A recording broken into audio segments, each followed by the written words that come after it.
Hi guys, welcome to my YouTube channel. അപ്പോൾ പിന്നെ നമുക്ക് ഇന്നൊരു അൺബോക്സിങ് വീഡിയോ കണ്ടാലോ.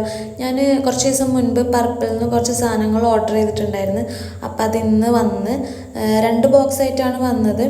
ഒരു ബോക്സിൽ എന്താണെന്നുള്ളത് ഓൾറെഡി എനിക്കറിയായിരുന്നു, പക്ഷെ മറ്റേ ബോക്സിൽ എന്താണെന്ന് അറിയില്ല. അപ്പം ഞാൻ വിചാരിച്ചു തുറക്കുന്ന ടൈമിൽ ഒരു വീഡിയോ എടുക്കാമെന്ന്. ഞാൻ കുറേ റീൽസിലൊക്കെ കണ്ടിട്ടുണ്ട് ഓരോരുത്തർ ഇതിടുന്നത്. അപ്പോൾ ഞാൻ വിചാരിച്ചു എന്തായാലും എനിക്കും കൂടി ഒന്ന് ട്രൈ ചെയ്ത് നോക്കണം എന്ന് വിചാരിച്ചിട്ട് വാങ്ങിയതാണ്. മറ്റേ ക്ലേ പൗഡർ, പിന്നെ സാൻഡിൽവുഡ് പൗഡർ, നീം പൗഡർ, പിന്നെ റോസ് പെറ്റൽ പൗഡർ, പിന്നെ മുൾട്ടാണി മുട്ടിയുടെ എന്തോ ഒരു പൗഡർ. അപ്പം അത് ഇടുന്ന വീഡിയോസൊക്കെ ഞാൻ ഇനി ഇടും. അപ്പം അടുത്ത ബോക്സ് ഓപ്പൺ ചെയ്ത് നോക്കിയപ്പോൾ ഫസ്റ്റ് എൻ്റെ ബില്ലൊക്കെ കിട്ടി. നോക്കിയപ്പോൾ സെയിം പ്രൊഡക്റ്റ് തന്നെ. ഇത് ഞാൻ ഓർഡർ ചെയ്തിട്ടില്ല. അങ്ങനെ ഞാനിത് റിട്ടേൺ ചെയ്തു. അപ്പം ഇന്നത്തേക്ക് അത്രേ ഉള്ളൂ. ടാറ്റാ.